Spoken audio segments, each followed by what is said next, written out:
अंधेरी पूर्व विधानसभेमध्ये लोकसभेमध्ये उमेदवारांना 10,000पेक्षा जास्तच लीड आहे। या ठिकाणी भारतीय जनता पार्टीच्या कार्यकर्त्याचा त्याच्यामध्ये खूप सिंहाचा वाटा आहे।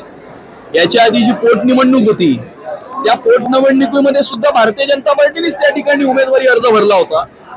त्यानंतर संवेदनशीलता दाखवून भारतीय जनता पार्टीच्या उमेदवाराने ती उमेदवारी पाठी घेतली होती आणि त्यामुळे भारतीय जनता पार्टीच अंधेरी पूर्व विधानसभा क्षेत्रामध्ये या ठिकाणी निवडणूक लढणार आहे।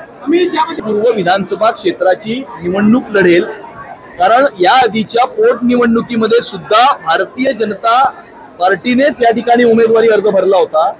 अंधेरी पूर्व विधानसभा क्षेत्रामध्ये भारतीय जनता पार्टीचे 5 नगरसेवक हे 2017च्या महानगरपालिकेच्या निवडणुकीमध्ये निवडून आलेले होते आणि त्यामुळे महायुतीमध्ये भारतीय जनता पार्टीचा उमेदवार या ठिकाणी महायुतीचा उमेदवार असेल।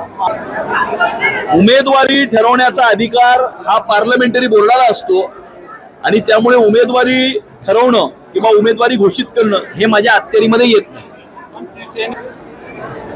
तयारी अनेक लोक करत असतात, दावाही अनेक लोक करत असतात, परंतु त्या विधानसभा क्षेत्रामध्ये जिंकून येण्याची प्रोबॅबिलिटी, इलेक्टोरल मेरिट हे कोणाचं आहे याच्या आधारावरती निर्णय होत असतो। कारण महायुतीचे जास्तीत जास्त आमदार हे या ठिकाणी निवडून आले पाहिजे आणि महायुतीचं सरकार हे या ठिकाणी आलं पाहिजे महाराष्ट्राच्या भवितव्याकरता आणि त्यामुळे इलेक्टोरल मेरिट हे पाहून या ठिकाणी निर्णय होणार आहे। एबीपी माझा, उघडा डोळे बघा नीट।